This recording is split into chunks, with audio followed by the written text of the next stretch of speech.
In episode number 319 of the Reasons I'm Broke podcast, we cover the rumored full Super Smash Bros. Ultimate roster.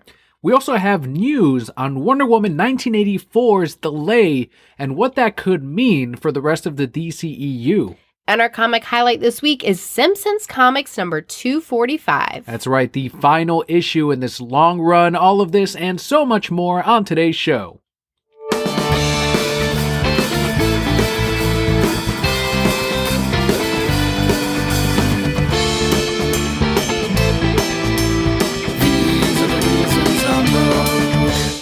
Hello and welcome to the Reasons I'm Broke podcast, bringing you the reasons we're broke every single week, ranging from comics, movies, TV, video games, and more.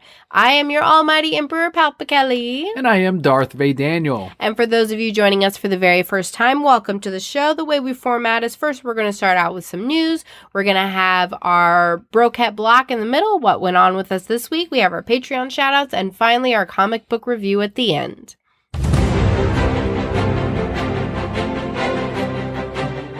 Kicking off today's episode with Rumor Time. Rumor Time! Because news was so light this week that I'm like, all right, I'm going to dig into even comicbook.com to try to get some headlines. And I got some headlines, so we've got some content. I could have come up with plenty of stuff. Vegeta things, fan fiction things.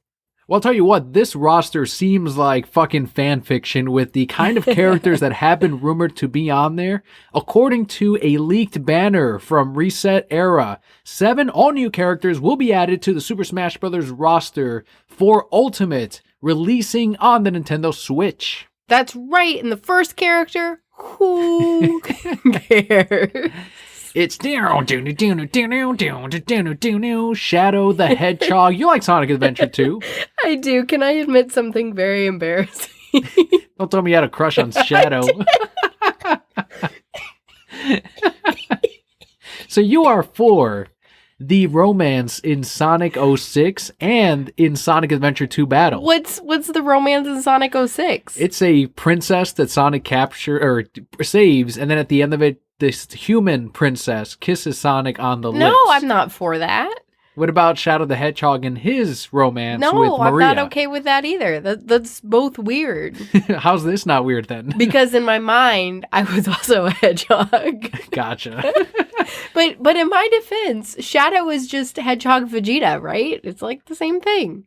I don't know, because Shadow the Hedgehog, I would call him like the Mewtwo of the Sonic universe. No, he's just talking about his purpose. He was created in a lab. I guess. Vegeta is a Saiyan that came down from another planet and wanted to destroy the Earth, and the rest of the Saiyans ends up falling in love with Bulma and becomes a family man. Doesn't Shadow the Hedgehog almost blow up the planet? I don't think so. I don't remember too much of those, but he saves the planet along with Sonic, and then he falls into the Earth, which I guess he does switch sides, much like Vegeta does in the anime. When you're 12, you don't differentiate. You're just like, yeah, bad boy who doesn't need no love. That's so funny. I never knew that about you. Shadow the Hedgehog. Interesting. You should just pick every tortured character with black hair in a TV show, and that's probably who I fell for. The other rumored character, again, this is all from like this very blurry banner. I'm sure you've all seen like that big long banner that has all the characters fighting each other, the full roster, and they've been adding to that image as they reveal more characters. Well, as people were making out this different images, I think it's a fake, but I think it's some of these are viable because of the history of the characters almost being included in previous Super Smash Bros. Games. But the next one on the list is Banjo-Kazooie, who is currently owned by Microsoft on the Xbox platform from Rare. That would be crazy. I don't see this happening at all. Who wants to play as Banjo-Kazooie? Well, Microsoft has previously stated that they'd be open to having some of their characters in a future Super Smash Bros. Series, so this is a possibility. They need to have that tiki head from Banjo-Kazooie, or that giant rock that always killed me. Are you talking about Crash Bandicoot, the tiki head? Oh. Ooga booga booga. Yeah, that guy. He'll definitely not make it in this game. That'd be cool, though. I'd like to see him. I'm glad you understand me. So wait, so who's Banjo-Kazooie? It's the bear with the bird on the backpack. It's the one that Ukulele was based on. They're like the same thing. Crash Bandicoot and Banjo-Kazooie. Same thing. Not quite, but all right. No, same shit. You're like, not Pokemon. Same shit. Also, Isaac from Golden Sun, which I thought I you were don't gonna say think... Golden Girls, and I'm like, Isaac's Oh my not god, here. I fucking wish. What if B. Arthur was in there? But she has to be like a realistic looking B. Arthur, not an animated one. And she's never impressed, just arms constantly crossed, one eyebrow raised. People are shooting at her. She has to have her lines from the show, though. And then, yeah, I mean, that would work. And then as they're doing moves on you, like it's a final smash going at, who did we say? B. Arthur. B. Arthur. And that's Dorothy, right? Going right at her. And then someone, her saying, oh my God, it's the final smash. Is that going to hurt? Yeah, I mean, that would be Rose, right? Is that going to hurt Dorothy? No, it's going to feel great, Rose. Like, she'd just be sarcastic the entire time. And then it would, like, stop the final smash. And she wouldn't even get Or her. sarcasm, yes. That'd be incredible. I mean, that is way better than Isaac from Golden Sun. Let's move forward. We're not going to top that shit. Ken Masters from Street Fighter, who would basically be a palette swap of Ryu, which right. they're having many of in this. I mean, this is probably going to happen. I would see this one as being the most realistic that you have on this list. You also have Mach Rider, who, I don't know. It was from an old NES game, which is really bizarre because they originally talked about having the Excite Bike, I think it was what it was called. Yes. As a character in previous Smash Brothers, and they have not had that character yet, but they have Mach Rider, so that's a little bizarre. Do they have Pillow Twings? No pilot wings. Can I tell you, I thought for like 7 years that it was called Pillow Twings. I had no idea. Also on this list, the Chorus Kids from Rhythm Heaven, who were also going to appear in the previous Smash Brothers, but were cut from the game. So 2 questions about them. One, how do they even like fight people? I'm guessing as one like unit, because it's all 3. They probably stack on top of each other, and as they sing, like that's a move very similar to the Ice Climbers, which are in this game. Huh. My second question was, when are they coming out with another Rhythm Heaven? Because I need more of this game in my life. I thought they had announced one for next year that's coming out on the Switch. I thought. It'll come out before Kingdom Hearts, so whatever. Yeah, that's true. The next Smash Brothers will come out before the Kingdom of Hearts 3. And the final one we have on this list is Geno. From Super Mario RPG, he has been asked for many Who's years already. Geno from Super Mario RPG? He's like the little puppet. He's got a blue hat. He has a Pinocchio. He's made out of wood. Very popular from Super Mario RPG. You can now play that on the Super NES Classic. And that is another one that, once again, on the votes, every time they did the votes on who should be included, he was a very popular pick for whatever reason to be made into the roster. Maybe it's because I never played Super Mario RPG. I did not know it was that popular where people can say, yeah, put him in there. I would rather, because it's the typical answer that I want to see it happen now, put in Goku. Like that's the one. Put in Superman. Okay, but both of them would always win. Unless Superman fought Goku, in that case, Then Superman Batman would would win. Well, yeah. I like this list, though. I think it's fake enough but it has those popular characters that people are like, they want it to be true. They'll believe it. The only 2 that I really see happening are Ken and the Chorus Kids. The rest of them, I'm just like, meh. Especially since Shadow was an assist trophy in the previous games. Knuckles, I believe, is one in this. If they haven't already revealed Shadow to be an assist trophy, then I wouldn't say that. You could make him a palette swap, I guess, but it's just kind of different with Chaos Control. You could make him into his own character. I'm not too sure. But yeah, I think you're right. The Chorus Kids and Ken would be the most likely out of all of these. You can let us know who you think will make it into the final roster of Super Smash Ultimate Brothers, whatever, who cares, on Twitter at Reasons I'm Broke, at Kelli. Here's something that hits close to home for you. According to Deadline, Disney is currently in talks to reboot the Pirates of the Caribbean movie franchise. Why? Well, apparently the 5th film did not do well domestically. Obviously. But Dead Man Tell No Tales, again, the same one, performed well enough for us to assume that there would be a 6th. I remember when we reviewed that movie, it actually did better than the 5th movie, or was it 4th at this period? The 4th movie in the franchise. So we're like, okay, so there probably will be a sixth one. The budget was probably reasonable compared to like 4, where they're like, oh shit, like that one did not do well. 5th did all right, and now we're not going to get a 6th. To me, it's like, you got rid of Barbosa. What else? I don't care anymore. Well, here's my thing. You're going to reboot it, right? Okay. The reason that movie did so well was Jack Sparrow, Johnny Depp. Like, that was 100% the reason. That's why I still go and ride the ride. No, I did like the ride before. But that's why the movie did so well. And now he's old, right? You're not going to put him back in there. We already know too much about him.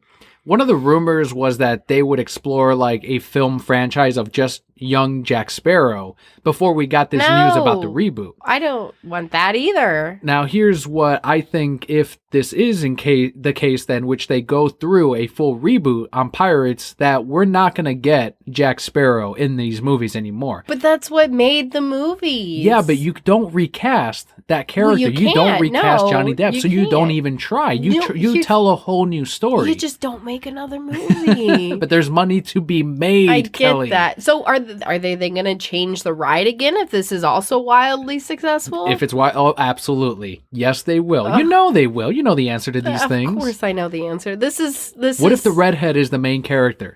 That'd be fucking awesome. Boom. You just fucking did the new trilogy right there. And it's very 2018. So it is very 2018. I mean, that'd be cool, but the thing is, it wouldn't be as cool as Jack Sparrow. Because, see, Jack Sparrow being a man, like, he had all this mystery and sleeping with all these ladies, right? They're not going to let Red do that. She's not going to be sleeping with all these men. Have you seen this rebooted movie? Yes. You know that it's not going to be as good? I've seen it in the future. No, you don't. It could be better. Speaking of Red, you know they're coming out with her Funko Pop. Yeah, we talked about it last week. I'm still excited about it. Sorry, I saw more pictures of it today on the internet. Well, if you do end up getting one, be sure to take a selfie with it, yourself and your pop. So it turns out that producer Jerry Bruckheimer will remain on the series, which makes sense. I mean, there wouldn't be a reboot if it weren't for this. But writers Rhett Reese and Paul Wernick, who wrote Deadpool and Zombieland, will be brought on to write this reboot. So there's going to be more zombie pirates. Maybe, maybe not. Not necessarily. I don't think it'll be rated R. I know some people are like, oh, great, an R-rated Pirates. They're like, not no, going to do they're an not going R-rated to do Pirates. that. Pirates is so big. They're not going to do an R-rated Pirates. I like how people assume that this is the only thing writers can do or actors can do. Like when it's a bald actor, it's like, oh, they can only play bald characters. No, not the case. These writers can do PG-13. They can do G, whatever they need to do. They're fucking writers. I think it will definitely be a PG-13 movie. I would, you know what, if I am sold if Red is the main character. Sold. That's the only way they're going to sell me. Only way. Because I'm very passionate about my pirate movies. I'm very passionate about the franchise of pirates. I'm very passionate about the ride. These are all some of my favorite things. It's Pirates of the Caribbean.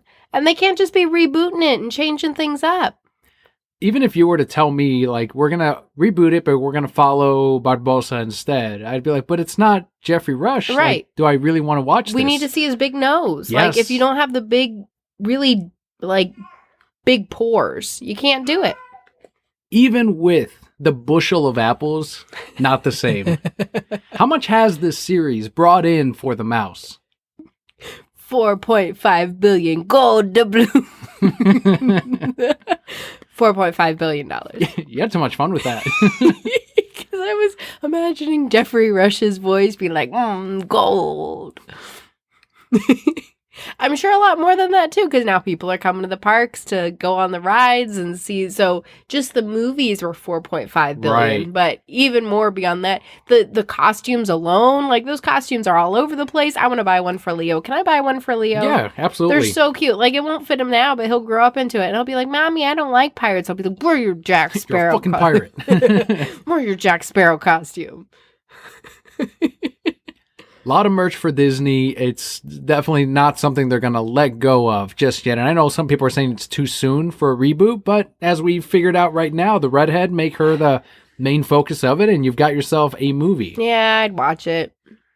I hate myself. Something that I am going to watch. I don't know if you're going to go with me to this when it releases, but Variety is reporting that My Heroic Academics is set to get a live-action theatrical adaptation. I keep calling it adaptation. Is that even a word? Yes. I keep typing it into like Diamond when I search for books. Adaption? Even on Google. When I typed it into Google Notes here, it ended up correcting me to adaptation. So I guess adaptation is not, maybe? I think adaptation is, but it's not what you're using it for. All right. Well, it's going to get an adaptation under Legendary Pictures, which I believe used to be a Warner Brothers owned type of production company. So for those of you who don't know Danielisms, this is My Hero Academia. My Hero Academia? Yes, whatever. That's what a customer called it, so that's like the official way to say it. So I'm guessing that you're very excited for this. Yes and no. Like, it's not going to be the same without Chris Sabat doing the voice of How do you know Almighty. he's not going to play All Might? It's possible. Like, you could dub him with Almighty. I think it's going to end up being it might even be subtitled completely. Like, I don't know how they're going to go about producing this. If this is an American production or if this is going to be kind of like the Netflix movies and shows in which it's all dubbed or subtitled, I should say. By the way, I'm sorry, I'm getting off track for a second. Adaptation is just another form of adaptation. So I can say that. I mean, you can say it, but I think what Google was telling me is you're dumb if you say it this way. I probably won't be seeing this with you. I know that you love it so much, but it's not for me. Go with your friends. Go. Be free. I'll go with Scott, maybe. That's fine. If he actually waits for me. That's fine. He'll probably just go. Like, he's already seen the movie out, the anime one. Right. Granted, I work on Mondays all the time, but I could have gotten an invitation. I don't know. Maybe he did invite me. I don't remember. I've kind of blocked it. I'm close to just not watching My Hero anymore because I haven't seen Almighty in like 7 episodes. Oh, well, then you better just stop. You clearly don't like the show. You only like Almighty. I only like Almighty. Like, I've been telling everyone this. They've tried to make me care about all of these characters, like Deku and Todoroki, and I don't care about them at all. Their story is not compelling. I'm going to analyze you for just a moment. I think that you really do care about them. And you know why I say this? Why is that? Because you know their names. Well, I've heard of them enough in the fucking show. They say it all the time. You see it in the little text where they almost every scene, every time they show the character for the first time in a scene, it'll say Todoroki, Quirk, all for one, like every single time for every single character. Now, I only named like the few that I know. However, I've also seen them as a Funko Pop and I've taken several requests at the shop, so that's another way I know them. What is Frog Girl's name? So it starts with a TS. I don't know. Like, I don't like her. Invisible Girl's name? I don't know her either. Don't know. Well then shit. Yeah, see? What is student body president with the rocket ankles? Use something? I don't know either. Like, the most important characters, I know Todoroki because people keep asking me about his Funko Pop. I know Deku because he's the main character. And Almighty is the best character in the thing. Who's the half and half guy? Todoroki. Oh, Todoroki. That's a lame name. What would you have him be? I don't know. Something cooler. Iceberg.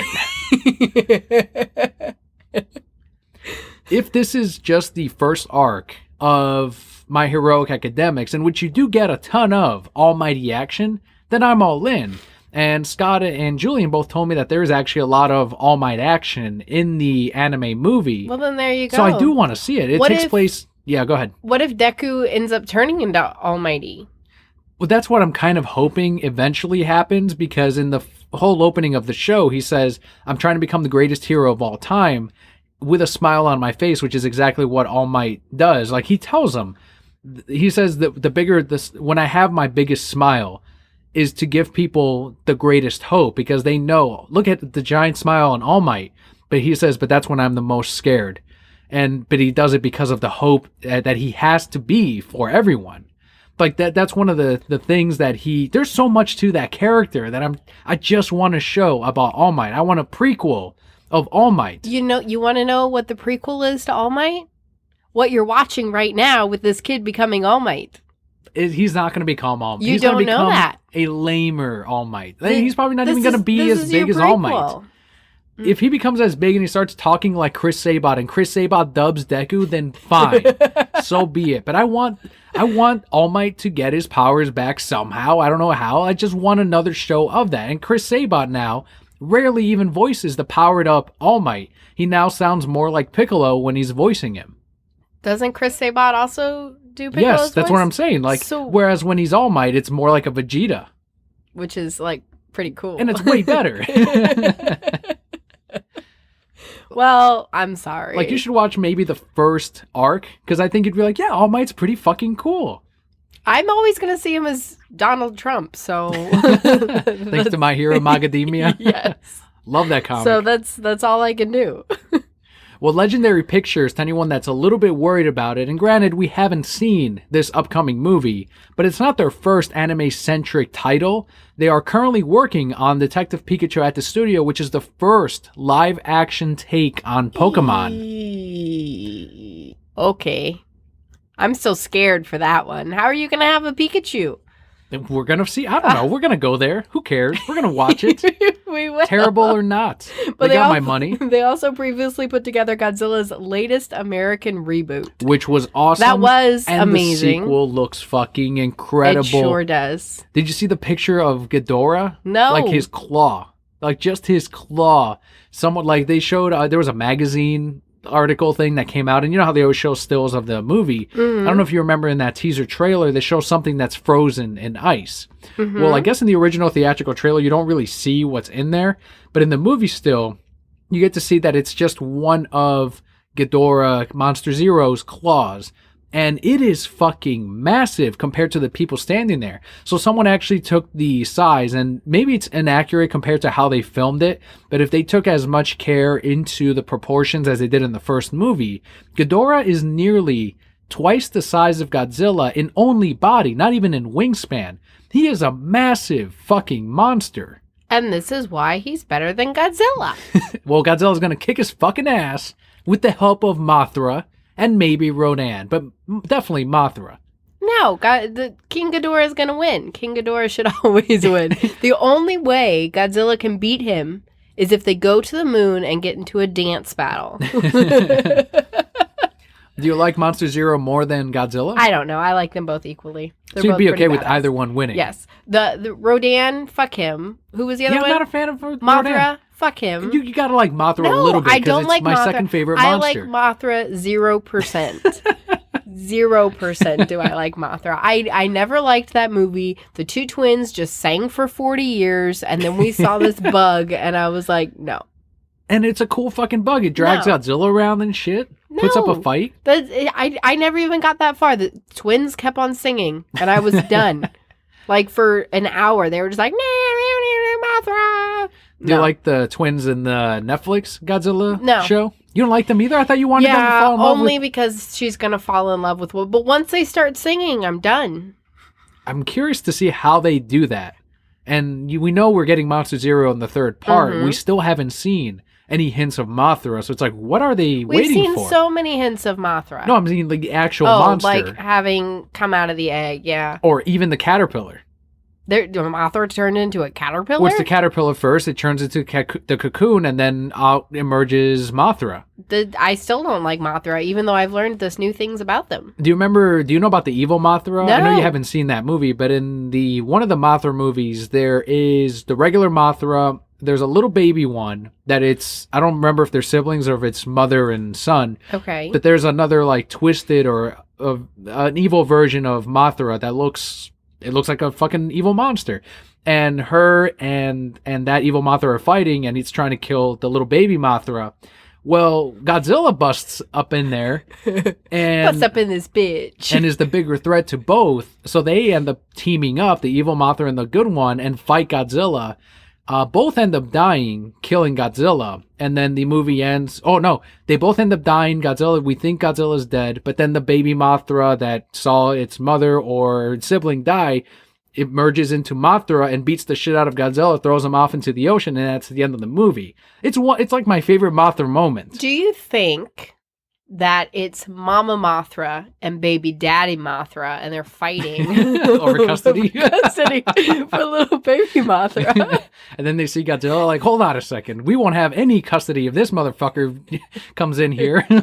Right, comes in here fucking shit big up. ass fucking was Godzilla like lizard looking the state the government, the state government. Get away. right. So much symbolism to this. This movie I will enjoy. I need Jerry Springer off in the corner. I still don't like Mothra. I really don't. I think Mothra's probably, except for fucking Wooly, what's his name that you really like? King Caesar? Yeah, I hate King Caesar too. What? You just don't like the monsters I like. Yeah, That's what it comes down I think to. King Caesar is my least favorite. Jesus and Christ. then Mothra. I just don't like singing things. I don't know. They sing for both of them. They do. And I'm just, it's not for me. I'm going to move on because you are taking down my favorite monsters, my favorite kaiju, and that's not cool. So am I Godzilla right now, taking him down? Yeah, you're a bigger threat than Godzilla right now. Jesus. Let's move on to superhero news because that's what we always end up ending all of this news on as we get closer to the rest of the Brocat block and, of course, the comic review. So this is some small screen superhero news. A set photo from Gotham's 5th and final season revealed actor Shane West from A Walk to Remember as Bane. Yeah, I think that's the biggest movie, or the one that he's most known for is A Walk to Remember. That movie killed me. I actually remember it being pretty good. I don't remember anything except the end when it killed me because I watched it at a sleepover. Have I ever talked about this on the show? I don't feel think like so. I have. Okay, I watched it at a sleepover with a bunch of girls, right? So there were two sides because we were at least 12 or 13, like we were young, right? And this movie had just come out and there were two sides. There was the side that was very invested in the movie and the side that didn't care and laughed through the whole thing. Well, I was on the side that didn't care and laughed through the whole thing. But then it got to the part at the end where she dies and we all just stopped and we're all crying, right? But the only thing I remember is he married her after like 5 seconds of knowing her. Like, he was a dick the whole time. Well, the thing is that he knew that his time with her was very limited, so... I get that, but you still don't have to, like, marry her. And Well, you were a dick the whole time. Why is she like, yes, let's get married because my time is short? Because he changed. Like, that was the whole thing, is he kept changing throughout, and he left his old friends, and I don't know. so on and Maybe so I'll have forth. to watch it again. But every once in a while on Pandora, like, Mandy Moore's song comes on from that. And then at the end, it's always like, I'll always remember him. Because it's just from the movie soundtrack. That's awful. And my heart is always like, ah! Yeah, I don't know if I want to watch it again, but... Let's watch it again, Daniel. I guess. Let's... All right. Well, he's Bane now in Gotham. After this tragic heartbreak, he becomes Bane, moves to Gotham. 30 years later, 20 years later. So this design, by the way, he does play a character that has a Latino first and last name, so we might get, for the first time ever, on live action anything Bane, a Latino sounding Bane, but who knows? We got it in the animated series, sounded fine. Sounded perfect. It's like, yep, this is it. In the comics, we assume that that's what he sounds like too, because he does speak in Spanish as well. And because we assume that everything from the animated series is what it sounds like. The animated series is king, man. That's you say it, Ra's al Ghul. That's how you pronounce it. But who knows if he's going to actually, I don't see him putting up a Latino accent. I don't either. But I could be surprised. This design features a mask similar to that of Tom Hardy's in The Dark Knight Rises, but it features a very Darth Vader-ish mechanical chest piece. So here's my problem with this. I feel the costume is very accurate to the world of Gotham that they have built, right? Because it's all very realistic. And in a way. In a way, it's, yes. I think it looks terrible. I think it looks, I mean, and again, this is just a set photo, right? We haven't actually seen what it looks like, but the muscles look super fucking fake. I feel like he's trying to be like the Terminator, but even the Terminator stuff looked better. I really don't like the way that this looks. I'm with you in a way, but like it is a set photo, so I'm not too concerned about the padded look that he has, because we got something similar with Shazam, not quite as bad, but when you see the trailer, it's like it doesn't look like what we saw in the set photo. So I'm confident that when we see it in action, it will be fine. I'm curious to hear what he's going to sound like with that mask thing. He'll probably dub over himself like Tom Hardy did. But I'm most disappointed that they ended up going the safe route and saying, okay, well, let's just go for something familiar, as opposed to doing the full luchador mask like in the comic books, like in the animated series. And I guess they were just too concerned with, once again, covering the actor's face. Although Nolan, the way he did it, is all of it was a reverse of the character itself. It's this big muscular guy, yet Tom Hardy's voice was very old and weak sounding when you listen to it. So it's like, that's a contradiction. The other thing too, what was the thing with the mask? So instead of venom, which powers you up, his gas ended up nullifying all feeling and pain, Right. so he can work out longer, even though he's doing damage to his body. So it's, again, the reverse. It's not powering you up, it's just numbing you. And you yourself are doing the extra work because you're no longer limited as much. But this doesn't feel like that kind of, poetic, whatever creation. But we stopped watching Gotham anyway after the Fish Mooney. I mean, the first season we really enjoyed. I really enjoyed it. I agree. And then after that, it's still very popular for a lot of people. It just wasn't for me. Well, season 1 was Gotham Central, Right. more or less. And that's what I wanted. I wanted all 5 seasons of just Jim Gordon and Bullock being boyfriends and solving crimes together. That's what it should have been. And then at some point, and I don't blame them, I guess they were like, well, if we're going to get canceled, let's just throw everything up to the wall. And they want to see Penguin. They want to see Mr. Freeze. They want to see Riddler. And that's when ratings started to pick back up. So they're like, all right, let's go goofy then. Let's go. They want to see Joker, as opposed to every season. The original plan was every season you'd have someone that you'd think, oh, is this the Joker? But then they'd change it like, oh, wait, he died. Oh, wait, is this the Joker? Every single time. And they ended up just settling on Jerome and saying, well, he's popular enough. He can be the Joker. His face is going to be torn off like in the New 52. They just went all out on this. So that's kind of where I personally lost interest, because it's like, all right, it's no longer a detective story. And then they made the Penguin gay, and I was like, no, I'm done. Oh, when he fell in love with Riddler? Yeah. Because? Just because. For no reason. Yes. It's really, I don't know. It's fine. I may watch the 5th season only because they're like, all right, this is it. And we're going to see Batman. They've already said that by the end of it, they're going to flash forward and you're going to see Batman. Oh, they'll flash forward. Okay, okay. So, although people have hinted that maybe they'll have little Bruce have a prototype, which we've seen already, but we'll see a prototype Batsuit but they have said we're going to see Batman. In this case, though, the season will feature Bane's origin as he eventually changes into the whatever you want to call this mid-season or in the season finale. But we do have a quote here from showrunner John Stevens, who said during the Gotham New York City Comic-Con panel a little bit about this final season. Quote, "Finally, we found that if you beg and you plead enough, and then they find out that your show is not going on anymore, they'll give it to you. We always wanted to do it, and we always wanted to do it in a way that has not been told before, as much on screen or in the comic books, which was to really tell the story of how he was before he became Bane. And we tied it to Jim's backstory in a way that I think is clearly different than canon, but I feel like it is a good tributary that goes into the canon." End quote.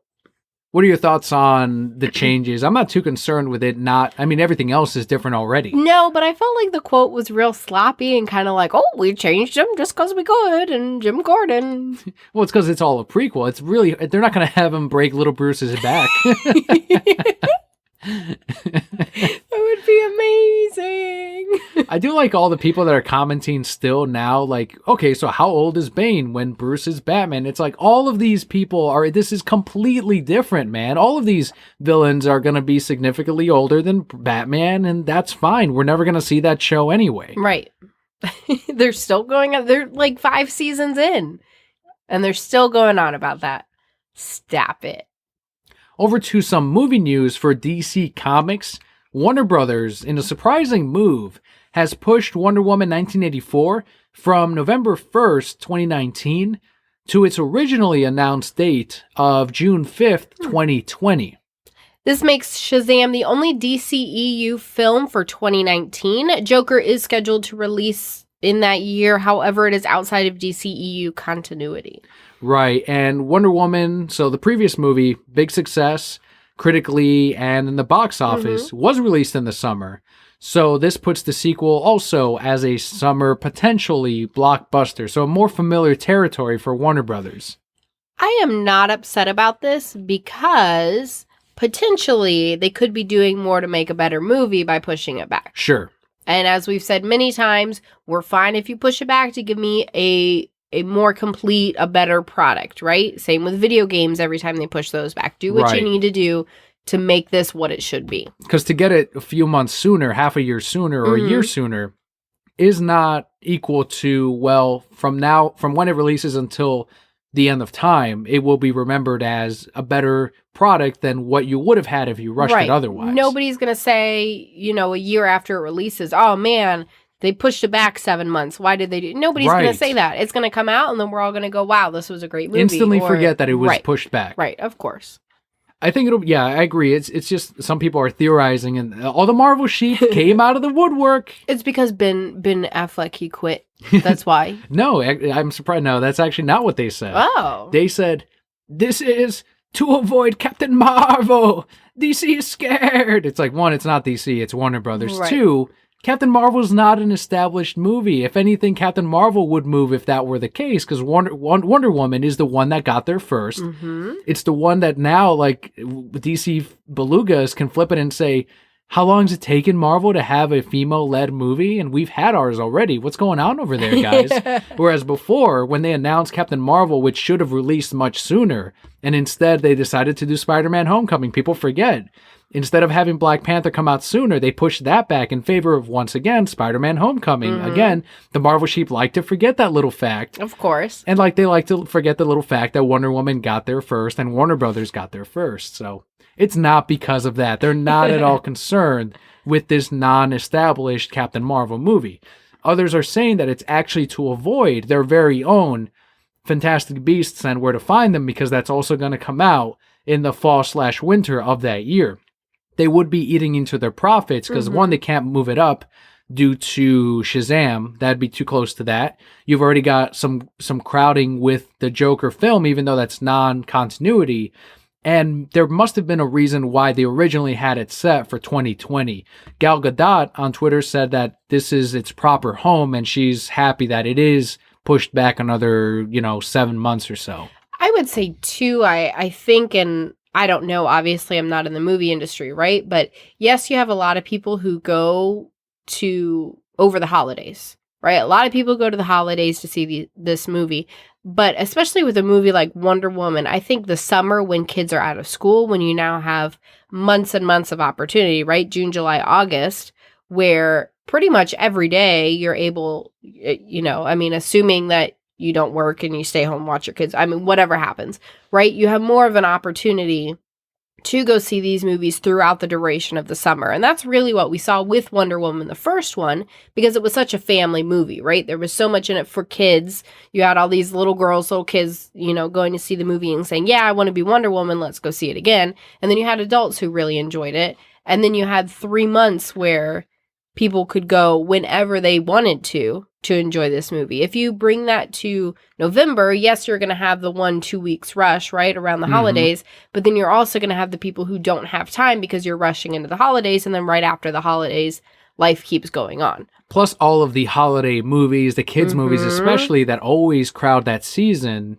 I think The Grinch is coming out. Who cares about that? It looks terrible. It might be good. I don't know. It looks terrible. It's not the original Grinch that I grew up with, so it must be terrible. So it must be bad. That's funny.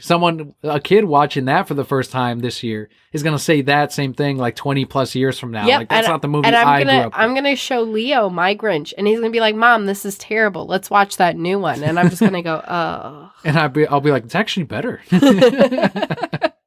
So I am all for this move with Wonder Woman. Again, I think that they will get better numbers by waiting until the summer. And I also think it will give them the opportunity maybe to tweak it a little bit more to bring us the best product that they can. Until then, Shazam, and the one I'm most excited for, the Joker. Oh my God, the more I hear and see about this movie, the more excited I am. There's no way doesn't that look like a really incredible character piece, the study of Arthur Fleck, the more scenes that show up. I've already told you how it's going to end, which is the best ending to any movie I will ever have seen. I'm going to spoil something for you after we record, because I don't want to spoil it for the Brokehead Core in case it ends up. I don't know. The filming is very open on this, and people are getting lots of pictures of certain scenes and possible endings to the movie. And it could all be fake. It could be them saying, okay, we know people are watching, so we're going to film different endings, and one of them is going to be the real one. I don't know. But if in case one is real, I don't want to spoil it again like I did Red Hood in Arkham Knight. Can we dress you up as Joaquin Phoenix Joker, and we'll just take lots of pictures of you doing things and say they're scenes from the movie and just start releasing them? We should. That's such a good fucking idea. Here he is playing Call of Duty. Ooh. It'll be in the movie. Warner Brothers, they sell out. This is like that IHOP scene in Man of Steel. Here he is shopping at Target. I'm down. That does wrap it up, though, for our news this week. Mm-hmm. We're actually going to go into our Brocat block, Patreon shoutouts, the review, which is Simpsons, and actually previews catalog highlights, which we haven't done in a long time. Yeah. So I'm very curious to see how that does. So we do have Halloween plans this year. Mm-hmm. What do you have in store for Little Leo Man? So I am actually off on Halloween. It just worked out that those are my days off. And the cool thing about having a child and childcare is that your boss can't, I mean, they could, but your bosses don't schedule you on your normal days off, right? Because that's what my childcare is. I don't have childcare if you schedule me. So if my days off fall on a holiday, I get it off. Look at that. Mm-hmm. So we do have Halloween off. We're doing exactly what we did last year. There's a little downtown area in our town that does a big Halloween thing, and my parents and my brother go up every year, and so we're just going to tag along with them and go and enjoy. And Leo's old enough that he can walk around and enjoy it now, and all the little shops do trick-or-treating, so not that he'll care about the candy, but I can still walk him around and eat his candy. Well, he loves being outside. Right. So he'll just enjoy being around people and seeing all those things, and we'll dress up as pirates like we did for the Mickey's Not So Scary Halloween party, and just go and have a good time with my family. I'm sad I'm missing it because I'm closing on Halloween. I ended up switching with my part-timer, and but I do have work Halloween plans Yes. because that's the industry I'm in. So for Saturday before Halloween, which will have come and gone by the time this episode releases, is Halloween Comic Fest, which is basically like a fall free comic book day at your local comic book shop. There are going to be Halloween themed free comic books that these shops participate in. It's not quite as busy as Free Comic Book Day because that's like practically a national holiday now, but it's still something fun that the kids can do because you come out, free comics, free candy. That's the way I market it. Perfect. People love it. Like they're like, yeah, I'll bring my kids. Come on out, get some free comics, get some free candy. Come in dressed up. We'll put you up on Facebook, Instagram. They love that. That's awesome. I'll be dressed up as well. You will. So that'll be fun. What's funny is I'm going to be judging a Pokemon tournament that same day. Stop. So I can't get dressed until after the tournament because it'll look weird if I'm judging this tournament as this particular costume. So it's like, it will look weird. It's not serious. So it'll be a fun day though. I have someone helping me judge the tournament because it is Halloween Comic Fest. But then on actual Halloween, which lands on a Wednesday, which is of course New Comic Book Day. We're going to have my Wednesday Warriors plus all the trick-or-treaters. Although last year it was not actually busy on Halloween. So we'll see. Yes, but there's more things open this year. That's true. Around the area that I work at. Right. So I think it could be fairly busy. We'll see. And I have been telling people, like, they're like, oh, okay. I can read people now when they say that. It's either I'm not interested in Halloween Comic Fest or I can't make it or I work. And I always make sure to tell them, but we'll have some stuff left over on Wednesday, which is Halloween, in case you want to come out for that too. So maybe that'll help bring in more people on Halloween. I want people to come out on both days. Screw it. I'm dressing up on both days. Let's do it. Your costume is epic. I'm so excited. But I am sad that you will miss Halloween with Leo and I. We will send you pictures. Yeah, I'm pretty sad too. We'll see. Halloween Comic Fest on that Saturday, I guess we can do something. You might be working, so I'm going to miss Leo's second Halloween. I know. I mean, you'll see him in the morning for a little bit. Yeah. We'll work it out. For my week, though, I am getting over my cold. I'm pretty sure that I caught a sinus infection. If you follow me on Twitter, you know that I couldn't smell or taste for 2 days, which was the weirdest thing ever because I'm such a foodie, right? And so I would want to eat food, but then nothing sounded good. And then when I'd go to eat it, it didn't taste like anything. So it was like, what was the point? Aside from staying alive? I mean, I don't know. Because I wasn't really hungry because nothing sounded good. Okay. Right? I'd look at all this food and I'm like, I don't want any of it because it's not going to taste like anything. So that was really weird. Anyway, I was really sick. It was not a good situation, but I had another peer on my team who got sick that same week and called out for 5 days. And it's like, well, I can't call in now because I'm going to screw over the team because we're already short one. So I just, being the mom that I am, I just toughed through it and complained the whole time. Yeah, one of my part-timers, she ended up getting really sick as well. I had a couple of subscribers that also came in sick, and I'm like, fucking Floridians, like, it goes down 10 degrees, and suddenly you just get the flu. That wasn't why I got sick. Why did everyone get sick at the same time? I got sick because I went to sleep with wet hair one night, and I'm old. And that's how I got sick. How'd everyone else get sick? It's just going around. By the way, they all busted out their fucking sweaters and jeans, these weather babies. We dropped to a high of 76 and a low of 76, wasn't it? No, like it never got lower than that. It was a high of 76. It never got lower than 75. It was a high of 76 and a low of like 59. When I drive home at night, it's 74.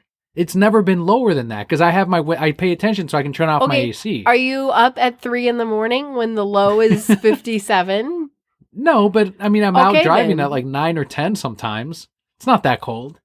It's still like it's not cold high ever. 60s. You are never cold except when we're sleeping because for whatever reason, our house, which is only 78 degrees, is like an iceberg and you just complain all the time. I don't complain. I just stay cold. No, you do. You complain all the time. I'm like, how'd you sleep? And you're like, I was cold. That's what you always say. Anything else before we round off the Brocat block and head into our Patreon shoutouts? I don't think so. Leo's been good for those of you who are wondering. He never caught my cold, which is good. That's what you always hope for, right? He's just been walking around, living his baby life, doing his baby thing. And growing the molars. Oh, yeah, he is getting those molars. He got the molars before he got his other 2 bottom teeth. It's just advanced. I don't even know. But now I'm worried about the other 2 bottom teeth. He'll be fine. I'm sure he'll be fine. He's doing great. We went, one thing we did do that was a lot of fun. My grandma turned 80 this week. And so we got to go and spend some time with her and they were walking around the yard. And it was really cool for me to see, because obviously they're 3 generations apart. So that she enjoys spending that time and he enjoys spending that time with her was special for me to see, right? And we took her out to lunch and he ate a plate full of olives and I'm like, all right, kid, just enjoy. Have some salt. Right. Yeah, that'll do it for our Brocat blog. Let's head into our thank yous this week for our Patreon shoutouts.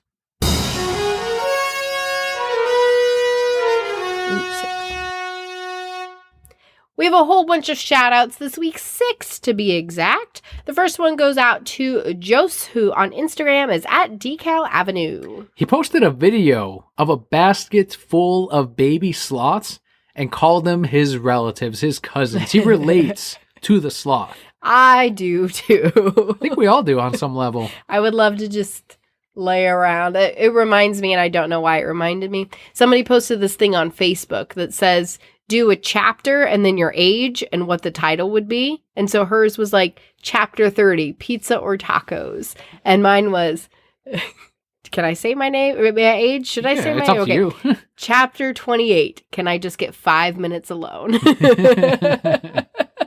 It's pretty good. And that's what I relate to. Next shout out goes out to Jordan on Twitter at Aswaylock from the One Up Me podcast. He tweeted his Venom review, quote, Venom was great. Special effects, 9 out of 10. Music, 8 out of 10. Plot, 7 out of 10. After credits scene, 10 out of 10. Wouldn't mind a symbiote, end quote. I'm glad you enjoyed Venom as well, Jordan. Cannot wait for Venom 2 in 2-3 years or so. Next up, we have at Innsmouth_Tide. He's been tweeting out mini comic book reviews, including Action Comics Justice League Odyssey #2 and more. So if you want to read mini tweet reviews, you can follow at @insmouth_tide. He's got them for you.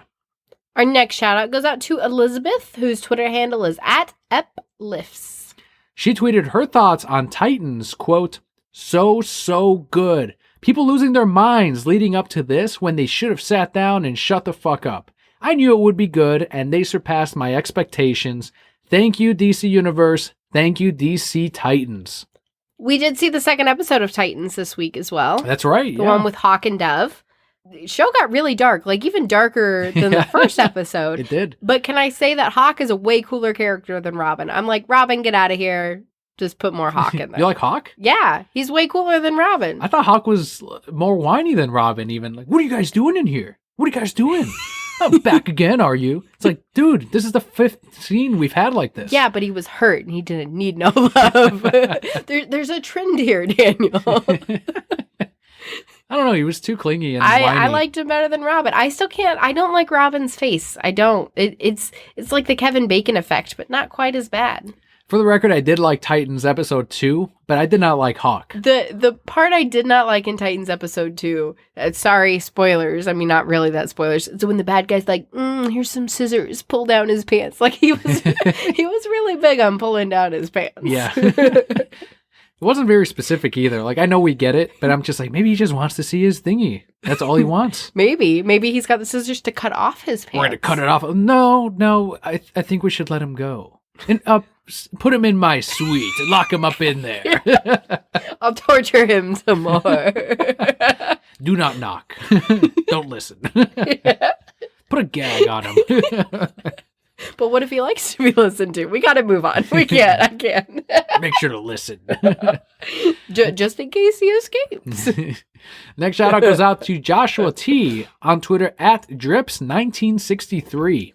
He tweeted, quote, catching up on new Doctor Who, and I have to say I am already going to love the new Doctor, end quote. I've been seeing a lot of tweets about the new Doctor. That's awesome. I guess they time traveled to the Rosa Parks era, and that scene, I guess, like she's in that scene, so they're doing a lot more exploration, and I've never really seen the show, so I don't know if that's a normal thing of them just time traveling to epic moments. But we are seeing people genuinely more excited for this than when the previous Doctor had debuted. I feel like they had lost a good number of audience, and I gauge that by the fact that I suddenly stopped selling so much Doctor Who stuff. And now that we have the 13th Doctor, I've had a resurgence of people like buying more comics, starting to ask for more merchandise. So we'll see where this goes. And our final shout out of the week goes out to Nick F., whose Twitter handle is @JerseyWhisperer and @NicksNerdNews1. He is our latest patron. Woo! He's been using his university experience to put together an all-new YouTube channel titled Nick's Nerd News. Puts it up every single week, and it'll be like a 5 to 8 minute video of him talking about this week's news. He'll keep it very concise. He'll put in his opinion. He puts up slides and images, which goes really well with the commentary. So if you haven't checked it out, every week it seems to be evolving as a show. We're one of his first 10 subscribers. Very happy to say that we will. So once he blows up, we can say I was one of the first. I liked it before all of you liked it. Yeah. So check it out on YouTube. If you type in Nick's Nerd News, it should pop up. And that is it for our Patreon shoutouts this week. Thank you to every single one of you for your contribution to help make the show what it is. As we said earlier, huge thanks to Jose on DecalAvenue.com for the help at the $5 decal reward tier. T-shirts, they are available at thereasonsimbroke.com. You got to see some of the new ones. I did. They're very nice. I know we talked about the addition of them earlier, but I actually got them in. I got to take a look at them. Really happy with them. I like that we offered they're washing now. I'll show you when they're properly cleaned. I'm just curious because I need more shirts to wear. That's right. So I did wear your Legion of Doom shirt today before you even got to wear it. Sorry. I'll hang it back exactly where you have 47 more shirts before you're even going to get there. Fine. Put it back in the same spot. I'll put it. I left the hanger there so I would know where it goes. I appreciate that. Thank you. You're welcome. That's going above and beyond. I know. I'm such a great wife. I take your things and then I put them back without you even knowing. Thank you so much to everyone on Patreon for your contribution. If you too would like your shout out every single month, head on over to patreon.com/thereasonsimBroke. For as little as $1 a month equals out to $0.25 an episode. You get your shout out. Whatever you tweet, whatever you want us to talk about, gets added onto the show. You add to the content. But of course, the best thing you can do is reach out to us on Twitter. Leave us a review on whatever podcatcher you use, particularly iTunes. This helps other people find us. Let your friends know about us. The reason we do this show is for every single one of you. So really the thing that drives us and really encourages us to give you a better show is when you reach out to us and say, hey, I loved this part. Hey, I would love if you would talk about this, or just interacting with us on Twitter. I have like 80 followers. That's right. So you had so many that the counter reset on Twitter back to 0 and you're building back up. Is that it? It's kind of like prestiging in Call of Duty. Oh, yeah. Okay. I didn't even know that was a thing. So it is. The only thing you get is a different emblem. You reach max level and you get to restart. Oh. So my Palpa emblem is like the highest emblem you can get. That's right. Okay. So it's really... Never mind. Continue. I can't even. I only have 80 followers. But I only tweet like once a week. So yeah, that's not bad. I tweeted twice this week. I even put my Bitmoji up there. Did you see my Bitmoji? I did, yeah. I do enjoy my Bitmojis. Put them all up. It's a lot of work. Finding the right Bitmoji. So her tweets are thoughtful. So you at least know that. At Palpa Kelli. I do. I put a lot of thought into my tweets. So let's head into our comic book review for the week.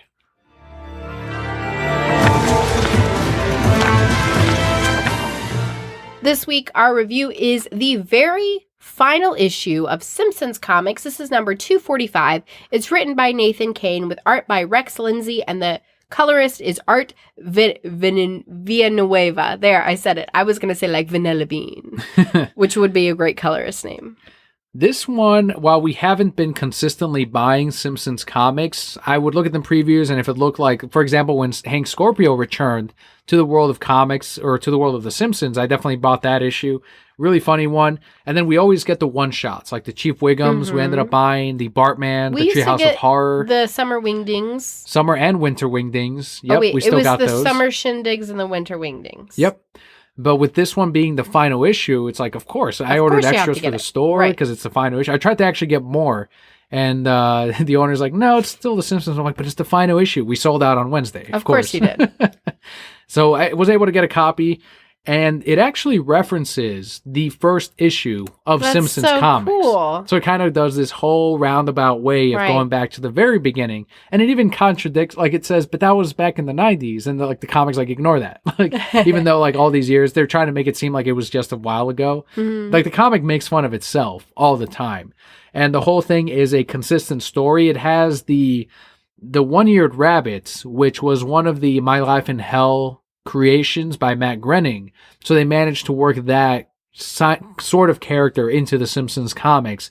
So plays a pretty big part in it. So once again, it plays back into the origins of the Simpsons, of Simpsons comics. And in this case, when you get to the Bongo Beat by Nathan Kane, in which he talks about all of these years of Simpsons, he does mention that this isn't the end for Bongo Comics and the Simpsons, that there will be more in the future, but that they cannot say. And I think this might have to do with the Disney Simpsons buyout. Right. They might start publishing under the Marvel imprint in a few years. I'm not too sure. It'll definitely be an all-new number 1. They won't do a 246. But as a final send-off, and what I always liked about these issues is there was never any ads. And there's always the higher printing quality on them. There was the little bonus things like the drawings at the beginning. And in the beat as well. You got to get the little collectible stamps that they would have for each of the characters. Mm-hmm. And you can still, I'm pretty sure you can still write to them. But the final couple of pages have every single cover to every single Simpsons comic book throughout all these years. That's amazing. What a wonderful send-off.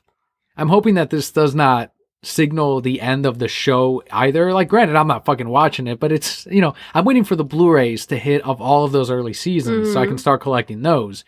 For a while, they just had the DVDs, and I think they still only have the DVDs, but those first, 7 seasons, I definitely want to own those. I mean, it defined a big part of my teenagehood growing up. It was one of the shows, one of my favorite ones of all time at that time, among, all the others, but you kind of have your eras, and Simpsons was definitely a big part of it.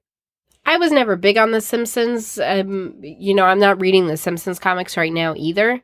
I think I ask you every time I see the commercial for The Simpsons, I'm like, that's still going on? Mm-hmm. I say that about Family Guy. Yeah, I'm surprised South Park's still going on too. But we love South Park. I know we love South Park, but I'm still surprised it's still going on. I love that the one where Cartman's trying to prove that Token. He's like, you definitely saw Black Panther, and he's trying to prove the entire episode. Token's like, no, I didn't see it. Cartman's like, no, you did. All of you saw that. All of you saw it. The whole season's called Cancel South Park, so they're going all out on the and they really jokes. are. We've only seen the first 2 episodes, and it's like, oh shit, that was a lot. But I think even that documentary where Trey and I forgot the other guy's name are talking about like when they push the envelope, they're like, even the TV ratings, we're clearly going beyond what they should allow on TV, but they just go, it's South Park, and they let it fly. Yeah, they do. It's crazy. I enjoy South Park though. I love it too. Here's something that we're going to end off on this week. And if you guys enjoy it, we might do it every month. And that is the previews catalog highlights. Mm-hmm. Things that I'm ordering for both of us, things that I noticed. You're flipping through it right now. If you've never seen the previews catalog, it comes out once a month. And it is a Christmas catalog for comic books. A Christmas catalog, the Sears catalog. The Toys R Us Christmas catalog. There you go. It is all of those put together for comics, Funko Pops, t-shirts, apparel, kids books, hardcovers, everything, statues, toys, and every single month for $4. It's this thick catalog. It's where comic shops do their ordering from. Mm-hmm. We go through it every month, page by page, and evaluate how many of these certain things we'll order. A lot of my subscribers and even non-subs, you buy this catalog every month, and they do their orders from that same book.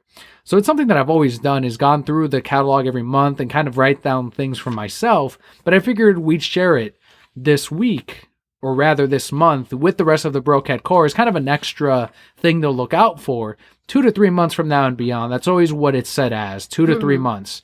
And Marvel has their own portion, DC, IDW, Image Comics.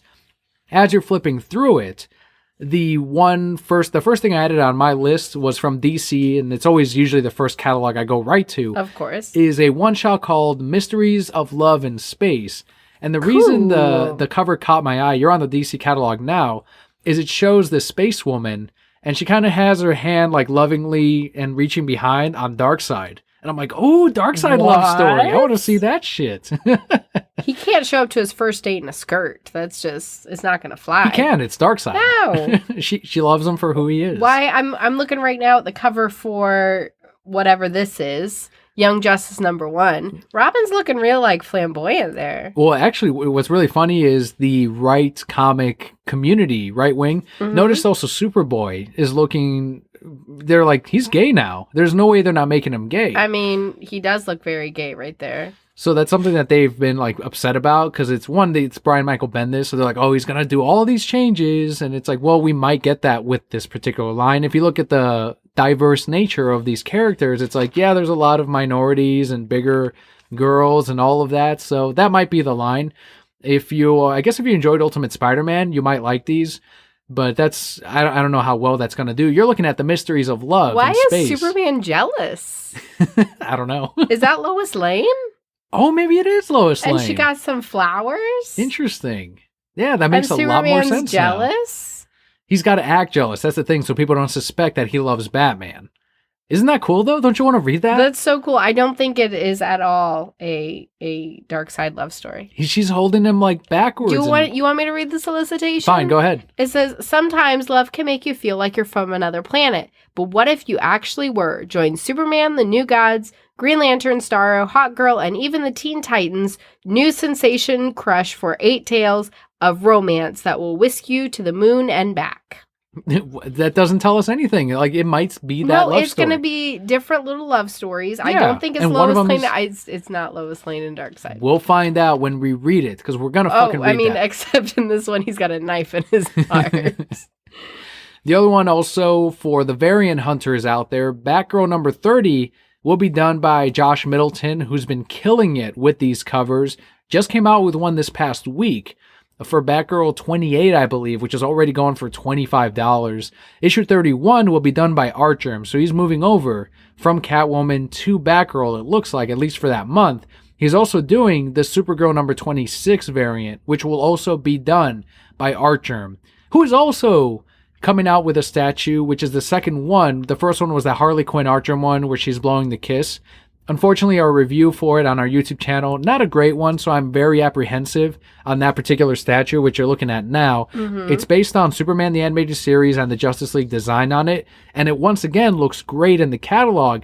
I don't know if it's going to translate well to statue. It's not going to. I can already tell her eyes will be super vacant. Yes. Like the Harley Quinn statues we've gotten recently. It's unfortunate. Like, I want to get it, but I'm going to be disappointed again. I feel like I am. Yeah, so don't get it. Just don't do it. I'll get one for the store, and maybe we'll see how it turns out, and I'll get it then. There's also the Adventure Time over on Boom Studios. Oh, yeah. Which is Marcy and Simon, Marceline, and the Ice King. It's going to be a 6-issue miniseries. It takes place right after Adventure Time ended, in which the Ice King, the main character that we relate to and that we like, and he is trying to make amends for his evil doings as the Ice King for many years, especially with Marcy, who he pretty much did not remember for all of those years, and she grew up without him. And we saw those episodes in which she is trying to reconnect with him. So this is kind of like that miniseries that's going to explore that. This heartbroken Ice King now. And I'm excited to read that. Like, it feels like it's going to be an amazing series. I always have that song stuck in my head, like, all the time. I love the Marceline Ice King song. It's a good one. It's great. I also want to try to get that Drozdova variant, but it's probably going to be a 1 in 15, 1 in 10, not something I'll qualify for.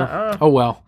The other one that I'm definitely going to be getting, and that's something that you pointed out immediately, was the Pikachu Little Golden book. Yes! Those do really well at the comic shop. I was so happy when they first came out with the round of them and people snatched them right up. I'm like, we need more of these. And they have come out with more of them. In this catalog, there's like 5 of them.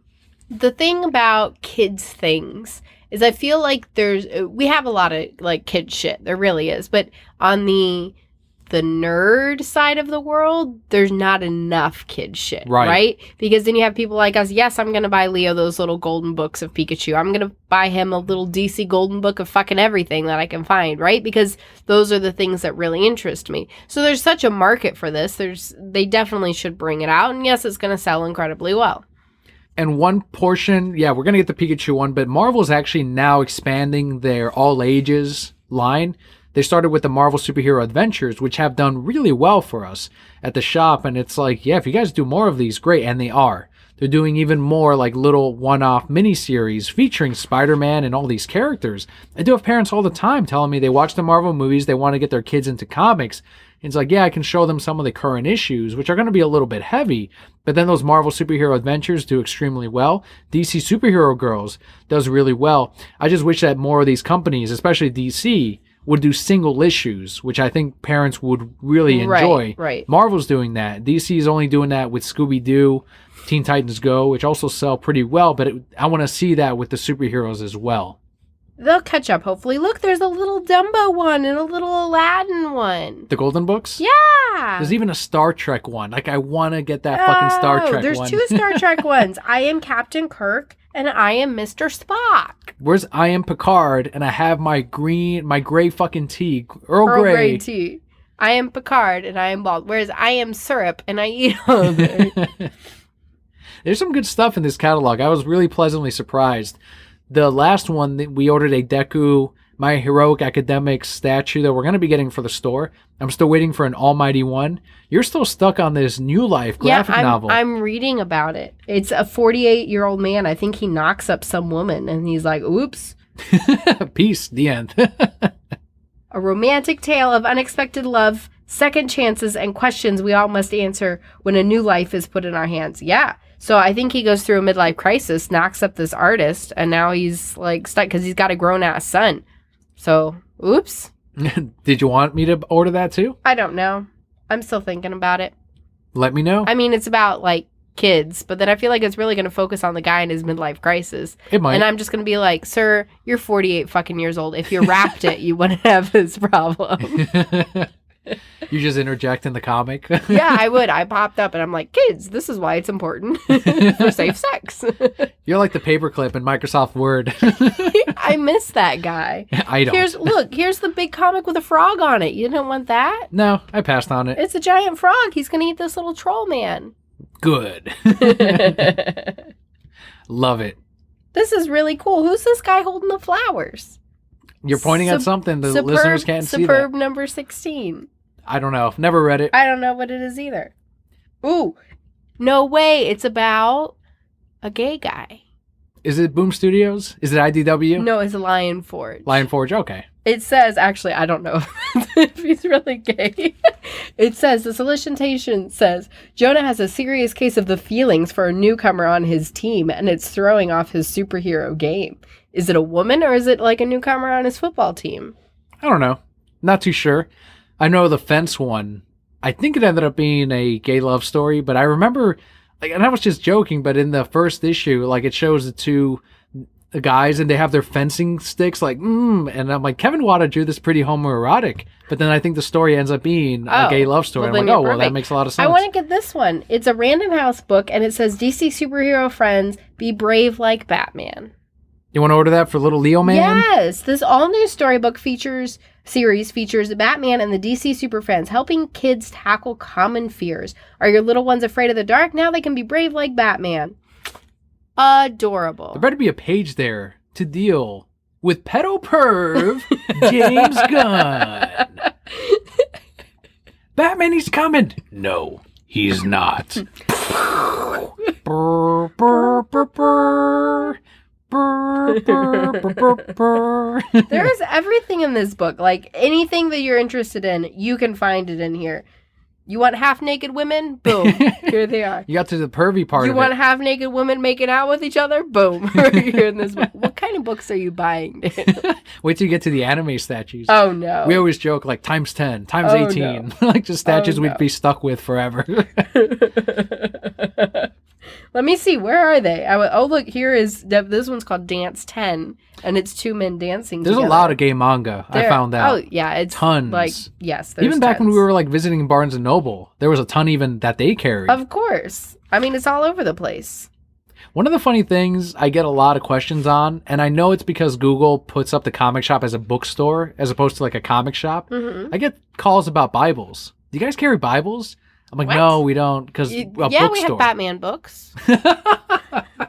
That's what you respond We with. have my Bible. Why have I not seen these anime, like, They're in the figures? very back of the catalog. I have to flip it upside down? Yes, you do. That's one of the annoying things they did with previews, and maybe it's so that you know, like, okay, I'm in the merch section, but they separated that so you have to flip it upside down. So you're only going to get board games, t-shirts, toys, the Godzilla, the Dragon Ball figures. We ordered Broly ones. I don't for the care comic about shop. Broly. I want that It's gonna sell like crazy, that cool though. Vegeta one that you showed me. Oh, that one sold out. It's out of print too. Gone. You should have told me you wanted it. I would have bought it. How much was he? He was 50. No, 75. Oh, that's too much. If he was 50, I would have gotten him. But even at 75, sold out completely. I mean, it was really, really cool. The Kingdom of Hearts backpack that they have at Epcot, like, you can get it now. Yeah. I was That's really expensive. tempted. Yeah, it is, but it's really, really cool. It's really well made. I mean, they also have one for Almighty, for My Hero. Well, then which you should have gotten that one. But I have a messenger bag, though, that's really well made. These are barbecue tongs. There's this little lightsaber, and you pull it off, and it's barbecue tongs, and I thought it was tweezers, and I was like, oh, I need a new pair of tweezers. Little lightsaber ones. Why don't you get this gay Jack Skellington? I'm not into Jack Skellington as much. I know you're not, but he's pretty cool.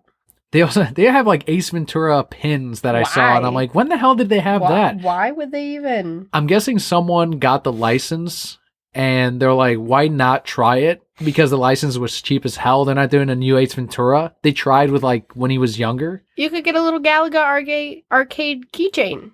I think those you have to order as a full set, but I would get just the Galaga one. No, it just says $5.99. Even still, like, those are never clear, because I have a lot of people that are like, oh, I want just this, this Hagrid or this Ghost, and it's like, well, I have to order the full set.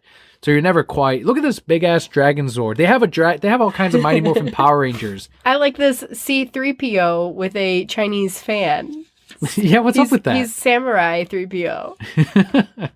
There you go. Now you're in the anime ladies. Some of these you could sell. Maybe not this lady kicking and her boobs falling out. By the way, those are clearly fake because of gravity would be pulling them in the opposite None direction. of that applies in anime. And this guy, you could probably sell him. Maybe. He's fully clothed. Look, this girl's in a towel. Sold. Fully clothed. It might as well be a dress. They love yeah, might as well. It's longer than some dresses. Why do you have Garfield mixed in with these half-dressed women? That Garfield is always in every catalog. It's like they can't get rid of him. Look, a half-dressed man. You could order that one. You're having a lot of fun with the anime section. His pants look like Swiss cheese. Who thinks this shit up? Who? I don't understand. I get orders for some of these though. Like I get obviously they're selling them if they're continuing to solicit them for sure. And I have people ask me for anime stuff, but it's like I can't take a shot at just generic like, oh, let me try this, girl. Right, and hope that it sells. Right, like we took a chance with the Dragon Ball figures and they've blown up. Like we sell those all the time. I'm currently sold out of all Dragon Ball statues, and every single catalog we order 2 of each. Did almost. you know there's a Dad Vegeta Funko Pop? No, is it a custom? No, like it's his pink shirt and his khaki pants. I've never seen that. It's got to be a custom. No, it's not. It's an exclusive. Because there's somebody I work with who, like, what he does is he just buys up Funko Pops and, like, flips them and resells them. It's got to be an exclusive. No, maybe. I don't know. He told me he could get it for, like, $30, and I was like, it's an exclusive. Probably. Get me that shit. Yeah, I mean, if they can get it, why not? It's really cool. It's Dad Vegeta. Apparently, there's a Vegeta, like, old school brown hair Vegeta, red hair Vegeta, whatever. It's like $200 to buy. Yeah, that was an exclusive too. Oh man, it's cool. I don't want it, but it's cool. My favorite is when, and it happens pretty often with these pop collectors where they're like, I'm looking for this particular pop, but it's the one without the jacket. Like it's always a variant of the existing one. Mm-hmm. They're like, can you get that? And I look it up and it's like, that's an exclusive. It's going for $300. Oh yeah, I know. It's like, they were hoping that it'd be like, oh, here it is, $12. That it would just be available. Like I would just have it for like nothing. Always blows me away. I have the Pikachu pop. People ask me for that one pretty often. Like, do you guys have the Pikachu pop? It was a Target exclusive. True, and I do tell them that, but then I've had pops traded in that are from Target, so it's like I can't even say anymore that we can't get them, because potentially someone someday could trade in a Pikachu pop, but I know it's probably not going to happen. This is so cool! What'd you find? I found Halloween Town Sora! So it's what is that, an action figure, a statue? It's $70, so yes, it's a statue. It's an action figure. What? It's an action figure. Like, there's something like that is not going to be a statue. It's imported. If it were imported, that'd probably be $150, maybe $200 if it were a statue. That's got to be an action figure.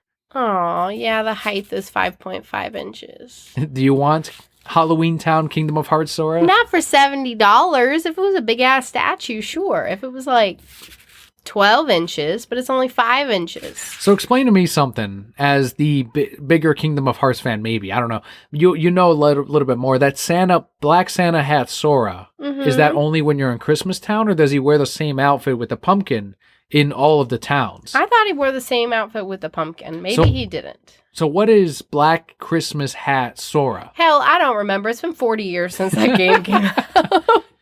I know Julian and Scott are like, it's this. Like, they know immediately. I'm happy for them. I'll ask Scott tomorrow when I meet him. I mean, the cool thing is both of them have both Keyblades. So they have the regular Keyblade and then the Halloween Town Kingdom Keyblade. Blades, thank you. The Keyblade.